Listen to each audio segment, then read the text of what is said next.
하나님을 함께 예배하는 저와 여러분들에게 이 시간 하나님의 크신 은혜와 하나님의 크신 사랑과 하나님의 크신 능력과 크신 축복이 함께하기를 주님의 이름으로 축원합니다. 주님의 이름으로 축원합니다. 아멘. 오늘은 히브리서 11장 말씀을 가지고 있었습니다. 히브리서 11장 35절부터 40절까지의 말씀을 본문으로 해서 세상이 감당하지 못하는 사람들이라는 제목으로 말씀을 나누려고 합니다. 서커스의 조련사는요, 처음 아기 코끼리를 이렇게 데리고 와서 어느 정도 크기가 되는 말뚝에 묶어둔다라고 합니다.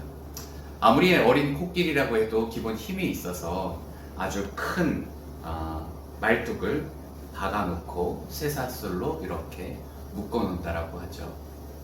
어린 이 코끼리가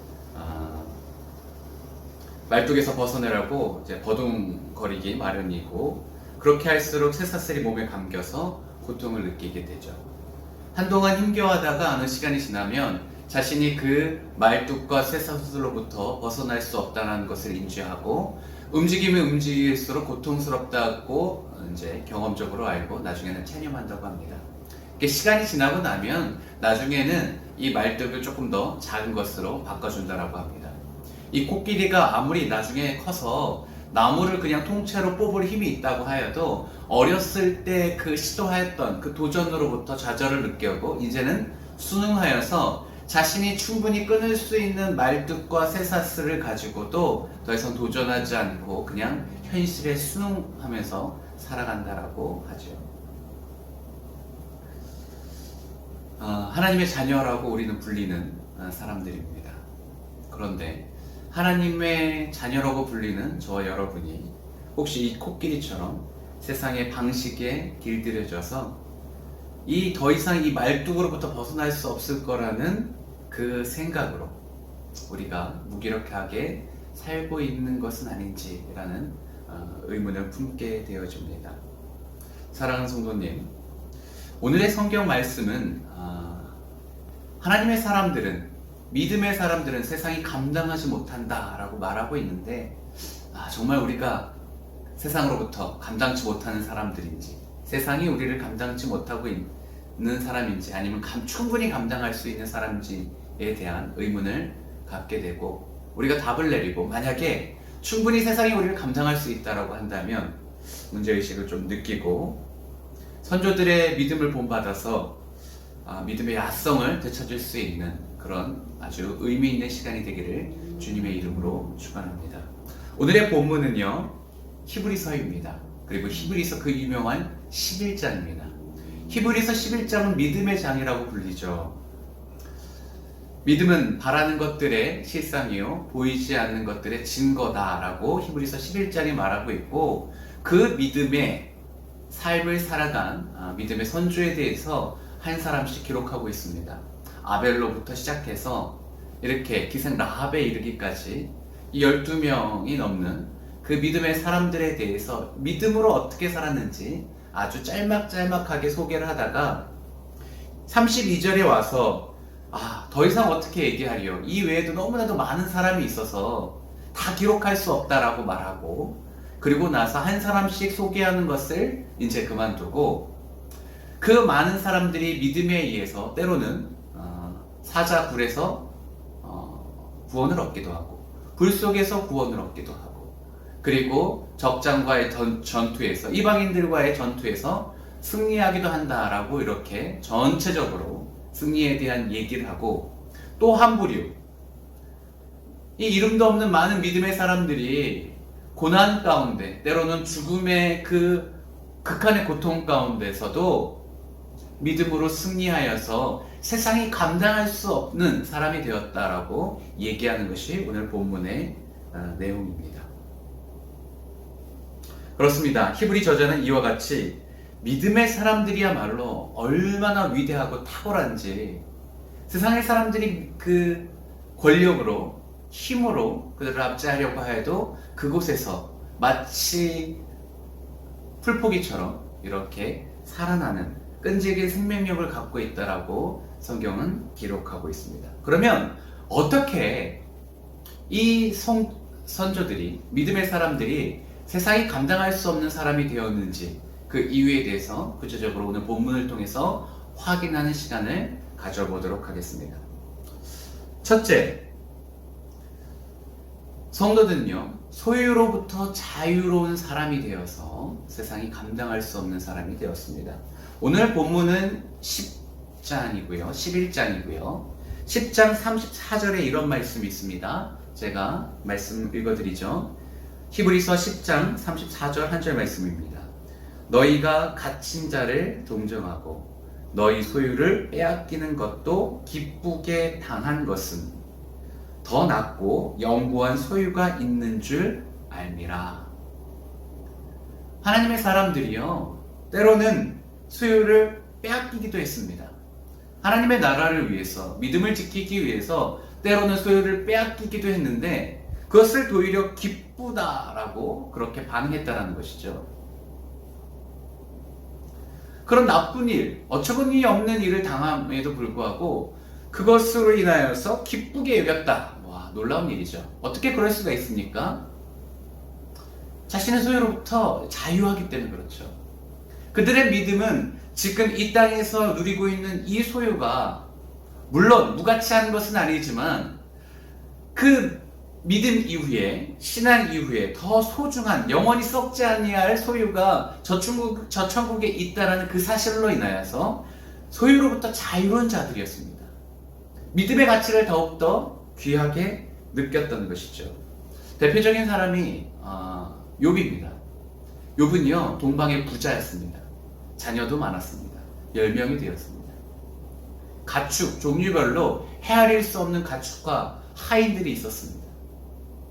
어느 한날 사단이 그 모든 것을 다 앗아가 버립니다. 하나님 앞에 이렇게 도전하죠. 그가 하나님을 예배하고 찬양하는 이유는 그가 갖고 있는 것들이 많기 때문입니다. 그것을 다 앗아가면 그의 신앙은 한순간에 무너질 것입니다 라고 하나님 앞에 도전을 하고 하나님 앞에 허락을 받아서 그 모든 것을 앗아갑니다. 근데 욥은 어떻게 되었습니까? 믿음을 버렸습니까? 하나님을 저주하였습니까? 그렇지 않습니다. 물론 번뇌하고 고통 가운데 있었지만 그의 육체마저도 병이 들어서 신음하였지만 그는 하나님을 버리지 않았습니다. 내가 빈손으로 왔으니 빈손으로 돌아가는 것이 마땅합니다라고 자신이 빈손인 것에, 소유를 모든 것을 잃어버린 것에 대해서 하나님을 원망하지 않았습니다. 믿음을 지켰습니다. 이렇게 믿음의 사람들은 자신의 소유에 대해서 자유로운 사람들이었습니다. 그렇기 때문에 세상이 감당하지 못하는 것이죠. 세상은요, 권력을 통해서, 돈을 통해서 우리를 뒤흔들려고 합니다. 많은 사람들이 이것에 무너지죠. 하지만 믿음의 성도들이 흔들리지 않는 이유는 그 소유가 그들을 흔들 수 없기 때문에 그렇습니다. 사랑하는 성도님, 우리 가치가 어디 있습니까? 재물에 있지 않기를 소망합니다. 두 번째, 믿음의 선조들이 세상이 그들을 감당할 수 없었던 이유는 그들은 고난을 스스로 감당했기 때문에 그렇습니다. 38절, 오늘 본문 히브리서 11장 38절 읽어보도록 하겠습니다. 이런 사람은 세상이 감당하지 못하느니라. 그들이 광야와 산과 동굴과 토굴에 유리하였느니라. 믿음을 지키기 위해서 그들은 광야, 그리고 산, 동굴, 토굴에서 생활하고 지내며 예배하는 것을 거부하지 않았습니다. 여러분, 카타콤이라는 말을 들어보셨습니까? 그리스어고요. 낮은 지대의 모퉁이라는 뜻입니다. 이 카타콤은 로마 시대의 무덤이었습니다.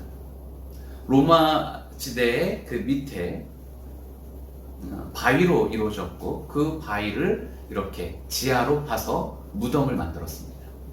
사람들 무덤을 그 지하에는 좀 서늘했고 그 시신을 쉽게 썩지 않았기 때문에 그렇게 땅 속에서 무덤 속에서 돌 속에서 시체를 이렇게 보관하였습니다. 그리고 그 시체가 많아질수록 점점 깊이 이렇게 파고들어서 땅 10m, 15m까지 타고 들어가는 아주 거대한 무덤이 만들어지곤 했죠. 지금도 이탈리아 로마에는 이것이 관광 명소 중에 하나라고 합니다. 그런데요, 이 기독교인들이 로마 시대에 핍박을 받았습니다. 신앙생활하기가 쉽지 않았죠. 그래서 그들이 찾은 곳이 바로 이 무덤이었습니다.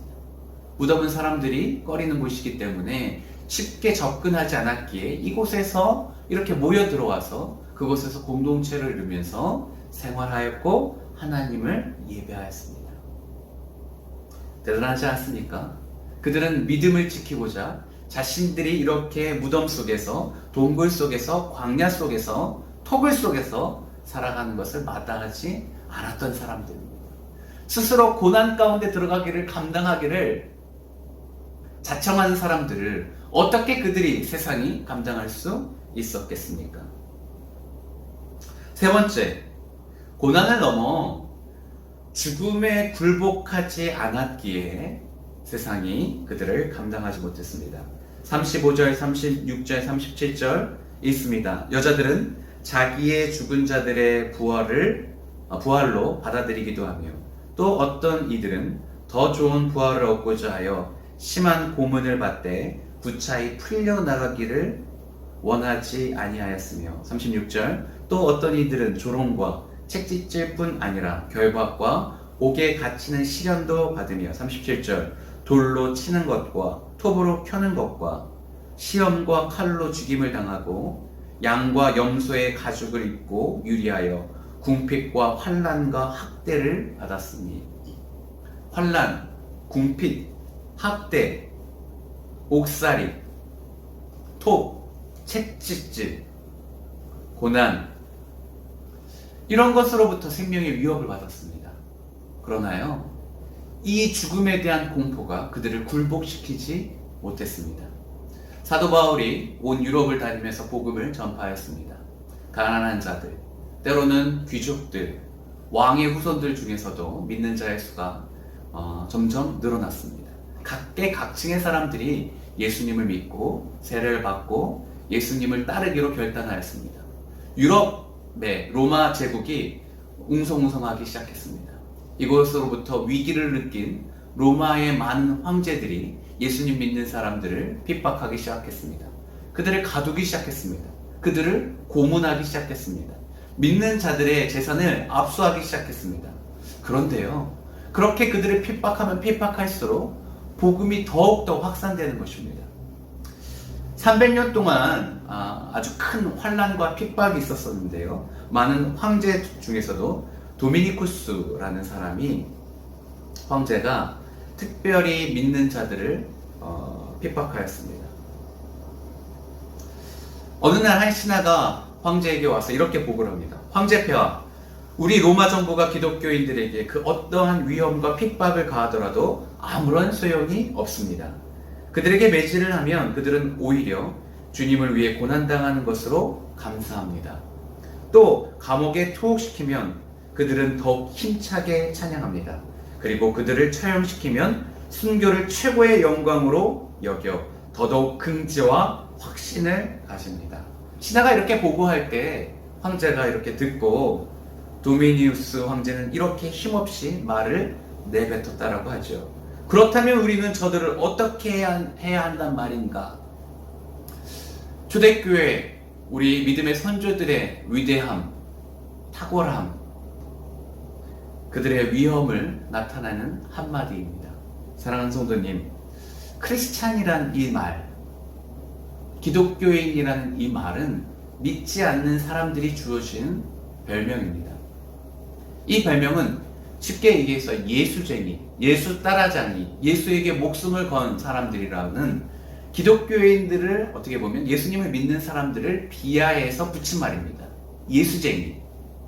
그런데요, 그들의 별명처럼 예수님을 믿는 사람들은 정말 예수쟁이가 되었습니다. 오로지 예수님만 바라보고 오로지 예수님의 말씀에 순종하고 복종하며 오로지 예수님 가신 길을 그냥 따라가는 예수쟁이가 진짜로 된 것이죠. 예수님의 삶이 어떤 삶이었습니까? 고난의 삶이었습니다. 십자가를 지는 삶이었습니다. 그래서 온 성도들이 예수님과 함께 고난받기를 두려워하지 않고 때로는 죽음에 이르기까지 하나님을 찬양하는 놀라운 기적의 역사가 일어났고, 그것이 온 유럽을 불이 붙어서 결국은 로마를 집어삼키게 됩니다. 마지막, 세상 사람들이 왜 기독교인들을 감당할 수 없는가? 그들은 더 좋은 것에 대한 확고한 믿음이 있었기 때문에 그렇습니다. 39절, 40절 마지막에 읽어보겠습니다.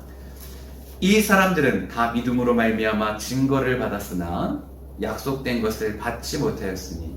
40절, 이는 하나님이 우리를 위하여 더 좋은 것을 예비하셨은즉 우리가 아니면 그들로 온전함을 이루지 못하게 하려 하시니라. 세상이요, 그들을 감당하지 못했던 이유 중에 아주 중요한 요소는요, 성도들은요 하늘에 대한 소망을 품고 살았기 때문에 그렇습니다. 하나님께서 그들에게 더 좋은 것을 주시려고 약속을 하셨는데 그 약속을 찰떡같이 믿고 있었습니다.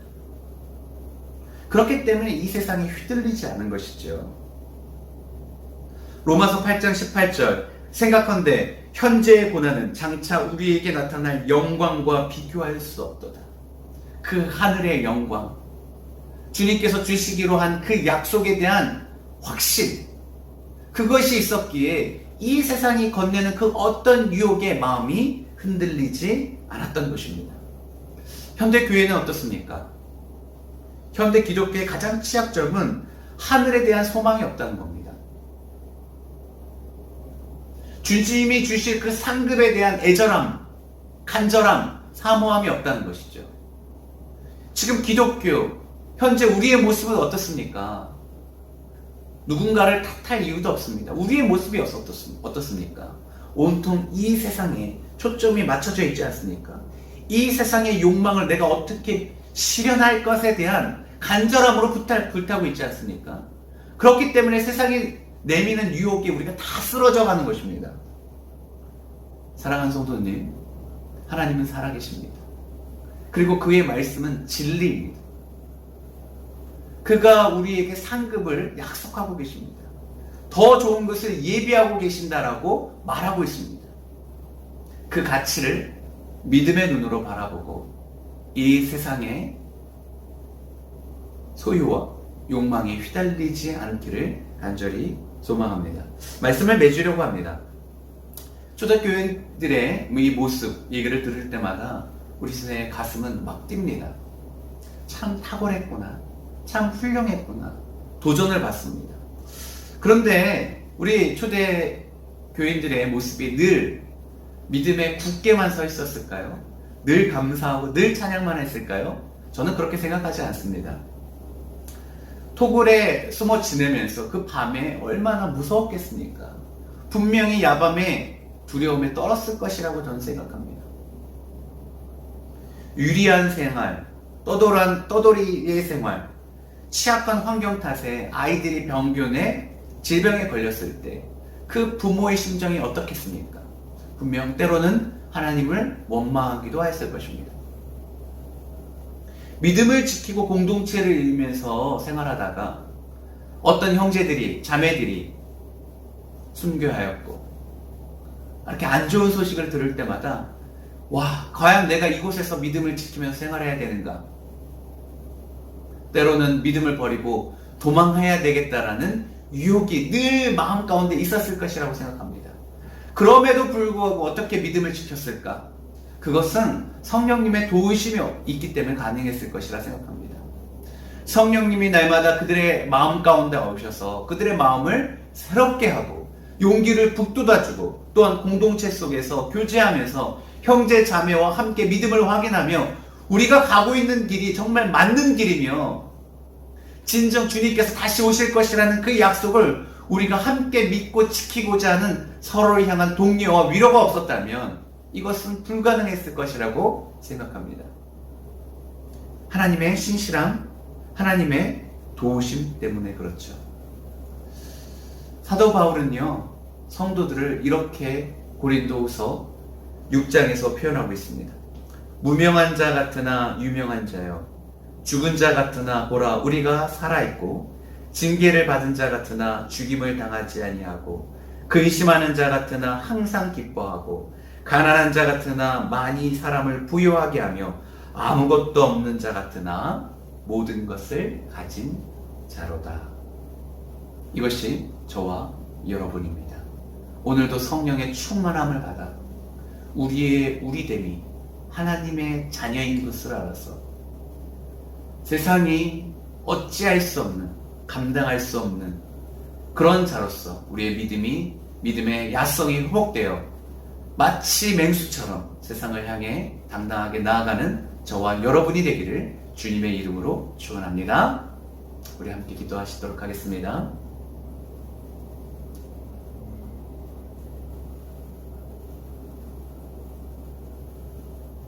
좋으신 하나님, 늘 우리와 함께 하시고 우리를 믿음의 자녀 삼아 주셔서 참으로 감사합니다. 우리가 믿음이 없습니다. 주님, 믿음을 주시옵소서. 믿음 없이는 하나님을 기쁘시게 할 수 없습니다. 이 세상을 이겨낼 수가 없습니다. 날마다 성령 충만함으로 그 믿음이 새로워져서 정말 세상이 감당할 수 없는, 모든 것이 없는 것 같으나 모든 것을 가진 자로서 삶을 살아가게 하여 주시옵소서. 감사합니다. 사랑합니다. 우리의 모든 것 대신 예수님의 이름으로 간절히 기도합니다. 아멘.